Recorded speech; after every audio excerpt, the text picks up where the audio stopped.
Nous sommes au 17 août 2023 et c'est un plaisir renouvelé pour moi, mesdames et messieurs, de vous retrouver cet après-midi pour ce flash d'information. Bonsoir à toutes et à tous et bienvenue.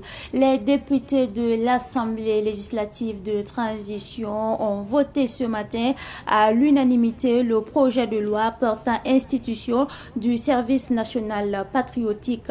Le service national patriotique SNP est une des obligations civiles et militaires imposée à tout citoyen burkinabé engagé pour l'accomplissement d'une mission d'intérêt général. Le SNP permettra d'adapter la formation civique et militaire aux réalités du moment. Le projet de loi portant dissolution du Haut Conseil pour la réconciliation et l'unité nationale Ashkouroun a également été adopté par les députés de l'Assemblée législative de transition.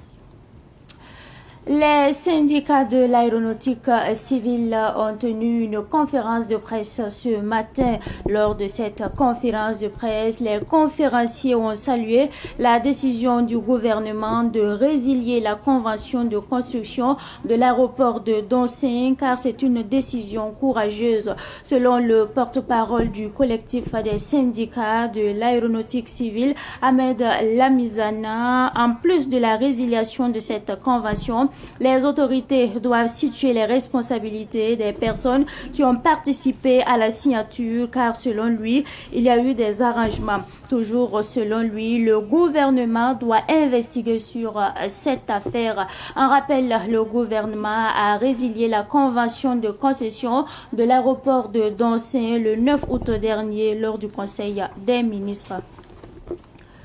Le verdict du procès de l'ancien ministre des Transports est tombé ce matin. Vincent Dabilgou a été condamné à 11 ans de prison, dont 7 ans ferme. Il a été aussi condamné à payer une amende de plus de 3 milliards de francs CFA.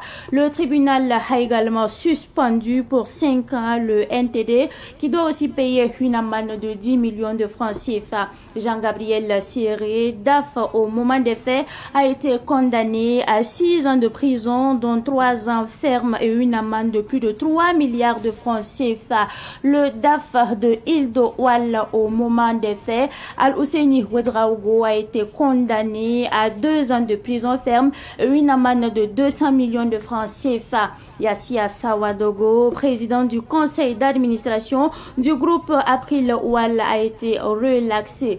Minata Koulibaly de Green Energy a été condamné à 4 ans de prison assorti de sursis et une amende de 10 millions de francs CFA. Toujours sur ce procès, la justice a ordonné la confiscation des biens mobiliers et immobiliers de l'ancien ministre des Transports, Vincent Dabilgou.